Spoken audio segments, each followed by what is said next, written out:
மாம்பழ கேசரி எப்படி செய்யலாம் பார்க்கலாம் வாங்க. ஒரு கடாயில் ஒரு டேபிள் ஸ்பூன் நெய் விட்டு 15 முந்திரியை சேர்த்து நல்லா வறுத்து எடுத்துக்கோங்க.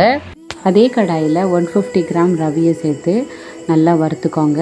ஒரு கப்பில் 3/4 சைஸ் ரவையை நான் சேர்த்துருக்கேன். அதே கப்பில் 2 கப் தண்ணி சேர்த்துக்கோங்க. இல்லைன்னா 2.5 கூட சேர்த்துக்கலாம். தண்ணி சேர்த்ததுக்கு அப்புறமா ரவை நல்லா கொதிச்சு தண்ணி நல்லா சுண்டட்டும். 3 ஏலக்காவை இடித்து சேர்த்துருக்கேன். பெரிய பழுத்த மாம்பழத்தில் இதோட பல்ப்பு மட்டும் இதில் நான் சேர்த்துருக்கேன். மாம்பழம் ரொம்ப ஸ்வீட்டாக இருந்துச்சுன்னா சர்க்கரையோட அளவு நீங்கள் கம்மி பண்ணிக்கோங்க. 100 கிராம் சர்க்கரையை சேர்த்துட்டு நல்லா மிக்ஸ் பண்ணி விடுங்க.